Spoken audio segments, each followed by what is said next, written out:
Meanwhile, Rudy Giuliani has fired back at your criticism that he talks too much about New York City. Let's take a look at that. Well, Fred has no record to talk about, so I have a good record to talk about. And if he had no record at all, you'd want to attack somebody else's record, which is what I think some of my opponents are doing. Giuliani says you attack people with a record because you don't have one. I think Rudy was kind of squealing before he got stuck there. Somebody asked me a question about gun control, and I said Rudy was mayor of New York and apparently felt like gun control was a great idea.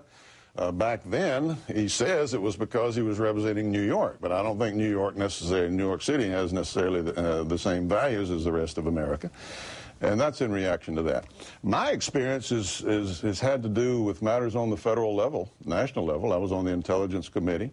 I chaired a committee dealing with nuclear proliferation. I was a Republican floor leader for the Homeland Security Bill. I stopped an export legislation bill that I thought was too generous to China with regard to dangerous dual-use items. You know, I could go on and on and on. I've dealt with those issues for almost a decade, both in and out of government. And of course, Rudy has not, 5 minutes of experience with regard to things of those natures. So, we all have our assets. We all have things that we can brag on. But when you say experience, the question is experience doing what?